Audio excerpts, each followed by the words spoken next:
उत्तर प्रदेश के जनपद संभल के सपा सांसद शफीकुर रहमान बर्क ने निकाय चुनाव को लेकर कहा कि ये चुनाव समय पर होने चाहिए।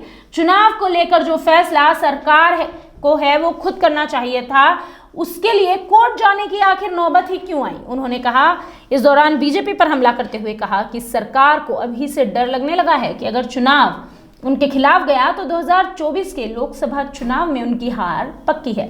संभल के दीपा सराय स्थित अपने आवास पर सपा सांसद शफीकुर रहमान बर्क ने मीडिया से बात की।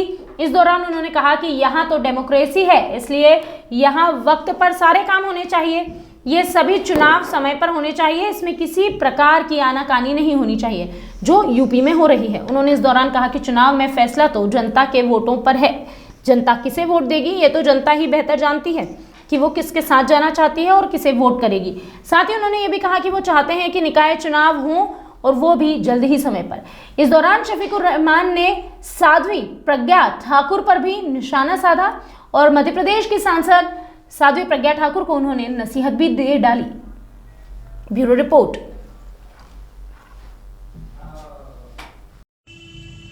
सांसद जी, नगर निकाय के चुनाव को लेकर हाईकोर्ट का एक फैसला आया है और हाईकोर्ट ने कहा है कि बिना आरक्षण के ही जो है चुनाव जो है कराए जाए तत्काल रूप से, और सरकार का इस पर जो है बयान जो है सीधे तौर पर सामने आ गया है। जो सीएम योगी आदित्यनाथ है उन्होंने कहा है कि बिना पहले आरक्षण देंगे और उसके बाद ही जो चुनाव कराए जाएंगे। क्या मानते हैं इसको लेकर, क्या कहना है आपका? देखिए, किसी भी सरकार हो, ये तो डेमोक्रेसी है इस जगह, तो वक्त के ऊपर सारे काम होने चाहिए। हर चाहे वो असेंबली का इलेक्शन हो, पार्लियामेंट का हो या निकाय का हो, जो भी हो इलेक्शन, तो वक्त पर होने चाहिए।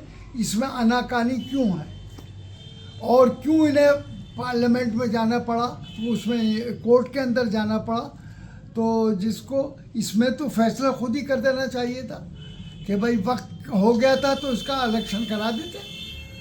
और उसके जो रूल्स एंड रेगुलेशन हैं जो भी है, बहरहाल अब फैसला तो जनता के वोटों पर है।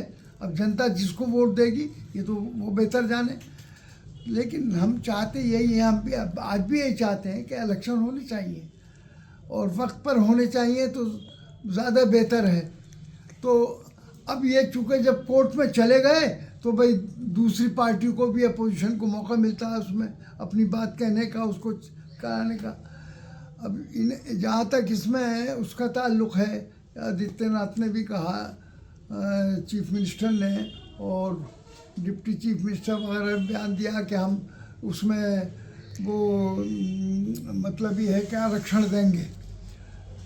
तो आरक्षण की जो पॉलिसी है गवर्नमेंट की, बहरहाल वो आरक्षण क्यों ना दे रहे थे और या क्यों देंगे, अब ये तो वो ये उनके सोचने के ऊपर है।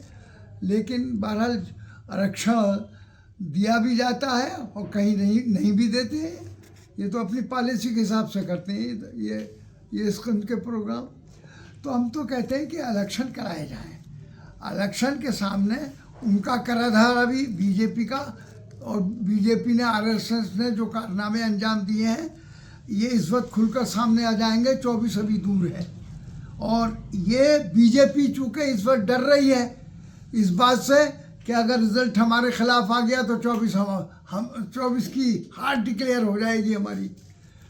तो इसलिए हम तो ये हमारी अपोजिशन के पॉइंट ऑफ व्यू से हमारी तो राय यही है कि इसमें इलेक्शन करा देने चाहिए, ताकि अभी फैसला हो जाएगा सामने कि भाई अब जनता की इसमें क्या राय है। अब इसमें वोट शहर का भी होगा, देहात का भी होगा, इसमें सारा ही वोट इस्तेमाल होगा।